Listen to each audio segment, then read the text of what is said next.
Okay, so welcome to the Spanish program presentation. My name is Rocío Blasco and I am the Spanish program director. So a few things that I would like to share with you today before getting into the actual information about the Spanish program is about the importance of the Spanish language and culture around the world. One of the things that we can find when we look at the Spanish language in the world is that almost 600 million people speak Spanish as either the mother tongue, second language, or a foreign language. So it is an important part of the world language situation. Looking in more detail to the data, we can see that Spanish language is really important because, as I said, almost 600 million people speak Spanish either as a mother tongue, second language, or as a foreign language. And the important thing to know, an interesting thing to know, is that in terms of the number of Spanish native speakers, Spanish has got more native speakers than English, which is quite interesting because people think that English is a very important language in terms of native speakers, but it is not. It is an important language as a global language because there are many, many people who can speak English as a foreign language. But in actual fact, Spanish has got more native speakers. Also important to know that there are 21 countries in the world that have Spanish as the mother tongue. Okay, most of them are located in Central and South America, but there are also a Spanish speaking country in Europe, of course, Spain, and even in Africa. Also, it's important to know that it's the language that is in current expansion around the world. It's the third most used language on the internet, and it's also the second most used language for scientific publications.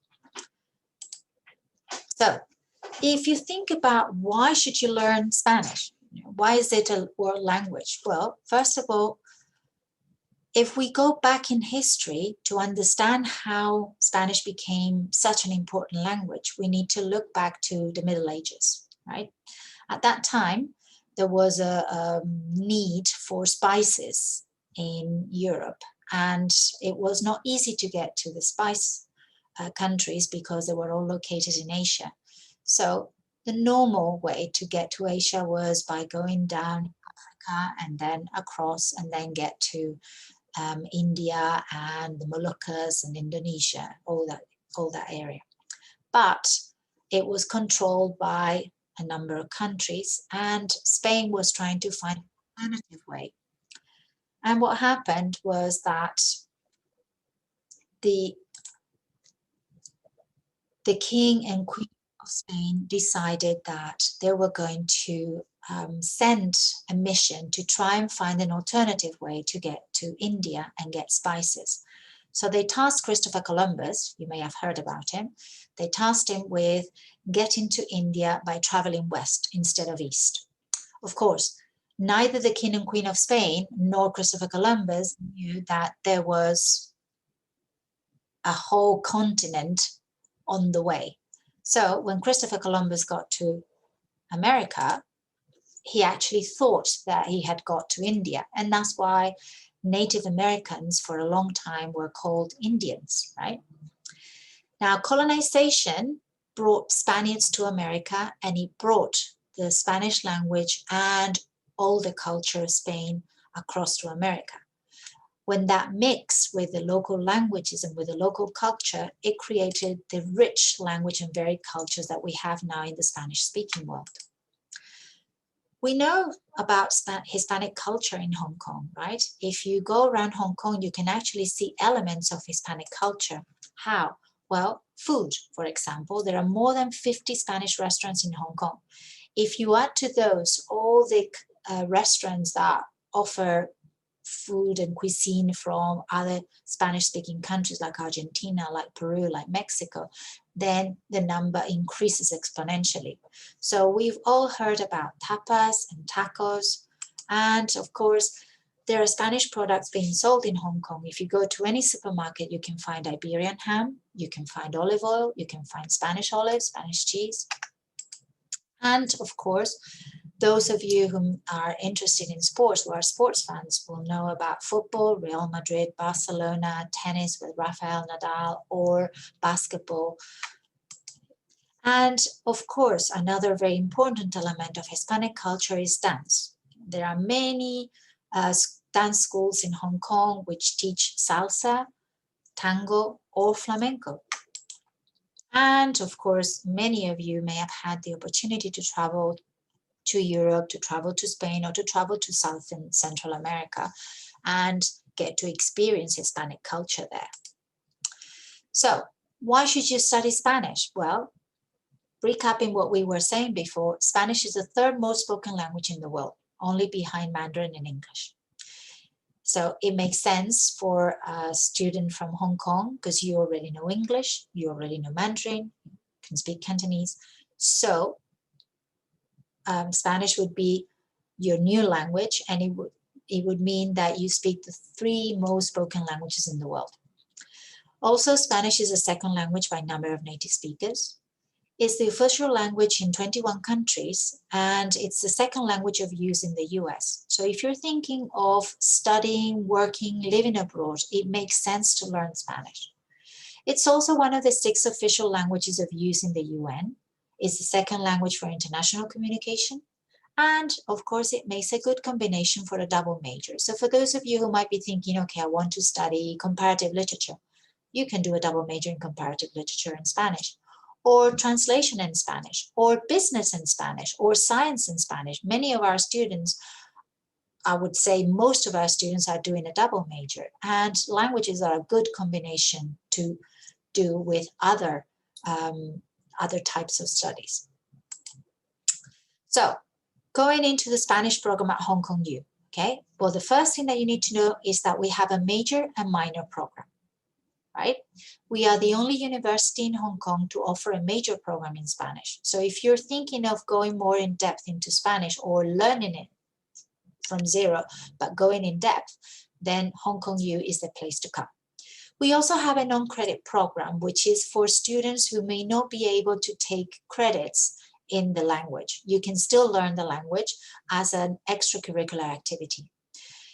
One very important thing to note is that there are no language prerequisites. So there is no need for you to have previous knowledge of Spanish in order to start with us. We start from zero, but we also cater to students who have some knowledge of Spanish. How? You can contact us, and if you have previous knowledge of Spanish, you may get exemption from some courses. Now, with regards to the major in Spanish, the major in Spanish is worth 66 credits within the Spanish program. All courses are worth 6 credits, so basically it means that you have to take 11 courses in the Spanish program. But you can choose to take more out of your free electives, okay? The way that it's organized, the Spanish major program is organized, is that we have 6 core courses, so those are compulsory. We have 4 electives, and we have 1 capstone course. A capstone course is a course that kind of brings together all the things that you have learned during your degree studies, okay? We'll go into a bit more depth later. Now, students may start learning Spanish at Hong Kong U either in the first or second year of studies, because our core major in Spanish is organized in a way that you can do it, you can finish it in 3 years, right? Now, in years 1 or 2 of your studies at Hong Kong U, you need to do 2 core language courses, SPAN 1001 and SPAN 1002. So that's a total of 12 credits. Now, if you have previous knowledge, like if you've done IGCSE or A-level or IB or DSC, then you can contact the program director, that's me, and you can take a placement test to check what would be the best course for you, okay? And then you can get exemption from the lower level courses. In years 2 or 3, you need to do 2 core language courses again, plus 1 or 2 electives. So you can do a total of between 18 and 24 credits in your second year of studies of Spanish. You have 2 core language courses, which are 2001 and 2002, and those are compulsory. unless you have previous knowledge and you have attained a level which is equivalent or higher than that. You also have some electives to choose from in semesters 1 and 2. For that, you can check our website.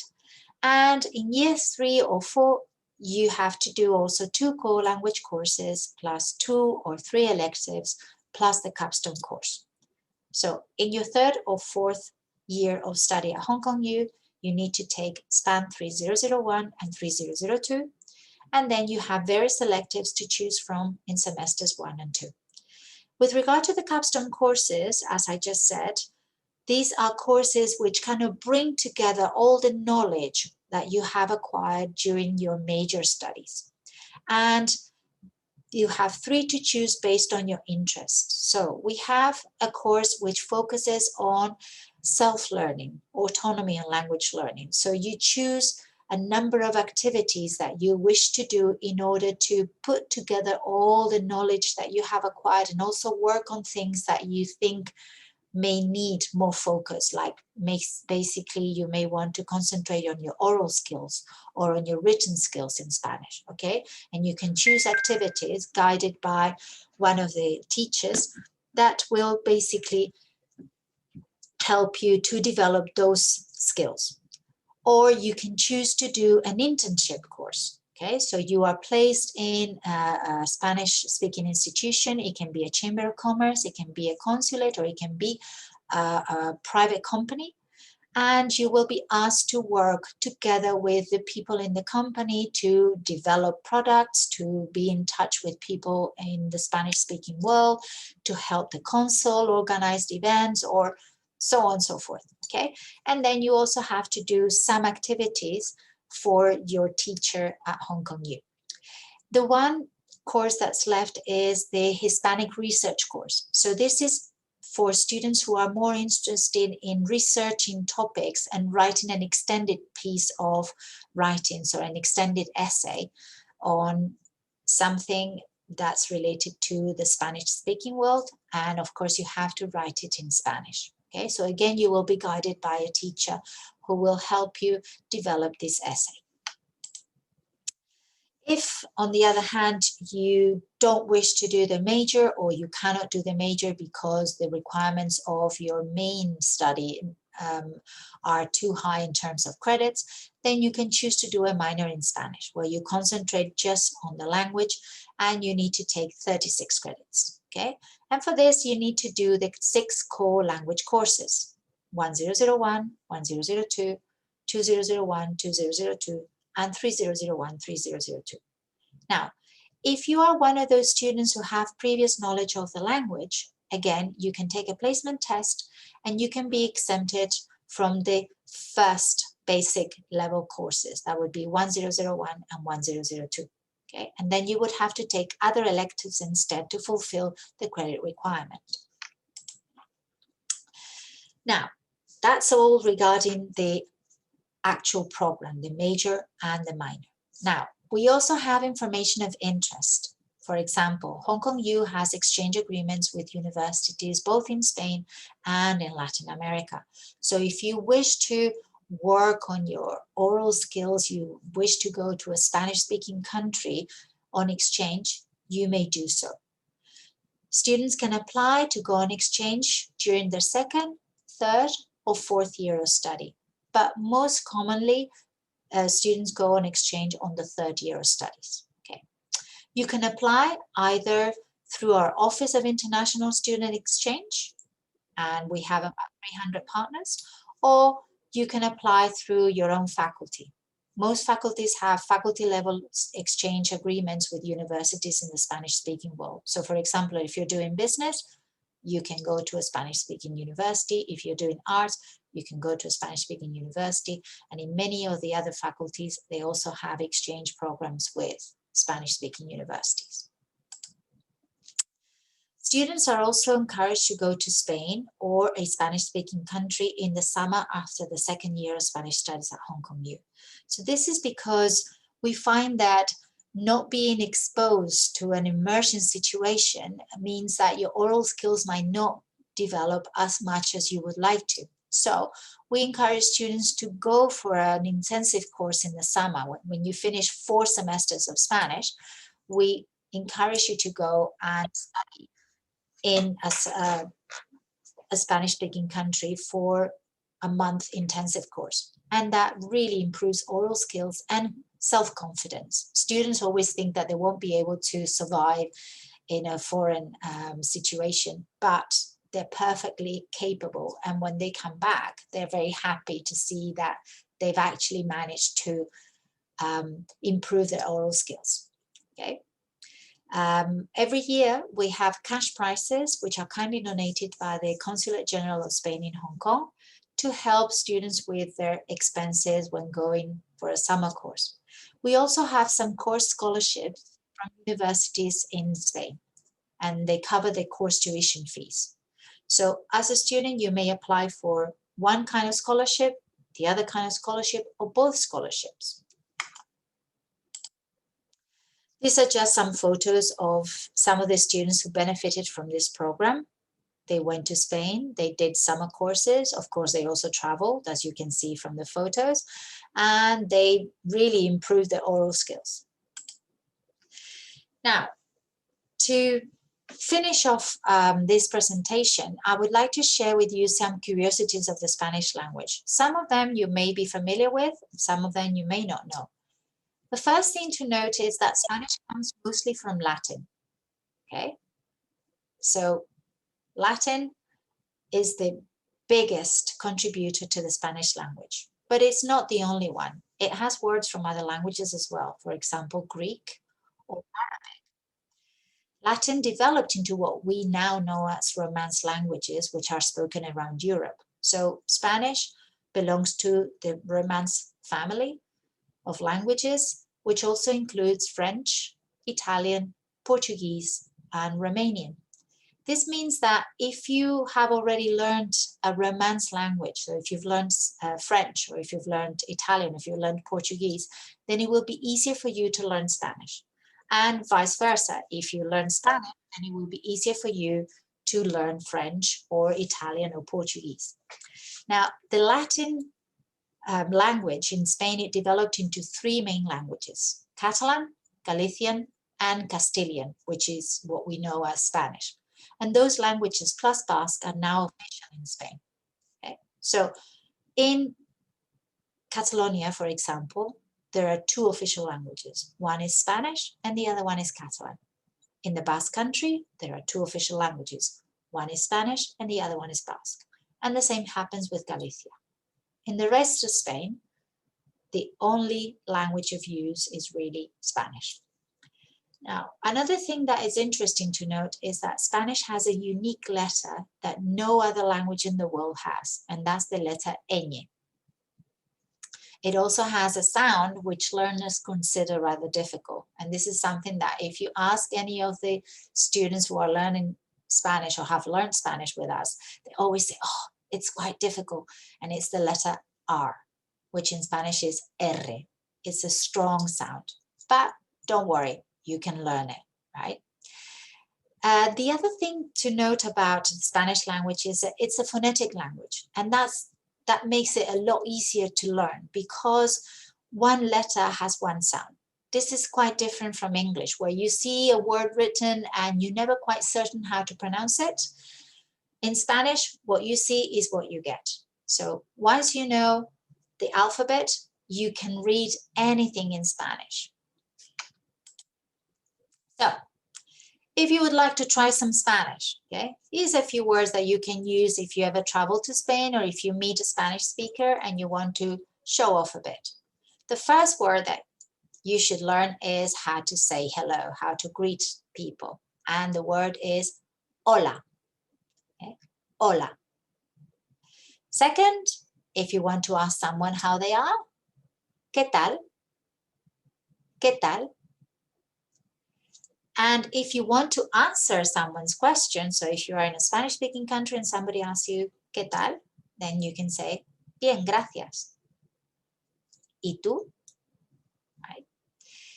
The next thing is, if you want to find out someone's name, you would say, ¿cómo te llamas? ¿Cómo te llamas? And if somebody asks you, then you should say me llamo plus your name. So in my case, it would be me llamo Rocío. Next question. ¿De dónde eres? ¿De dónde eres? And the answer, soy de Hong Kong, or in my case, soy de España. And once you've had your conversation with your friend, you have to say goodbye, and that would be adiós. Adiós.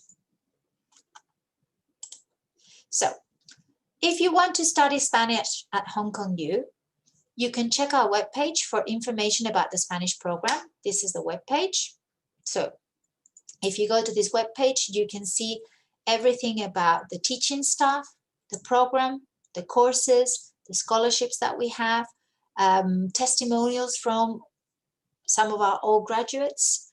You can also get in touch with me, the Spanish program director, to ask me about the Spanish program and how to get into it, and so on and so forth. So the only thing that is left to be said is that we look forward to seeing you in Hong Kong U next September, and gracias. So thank you very much for attending the talk. See you soon. Bye-bye.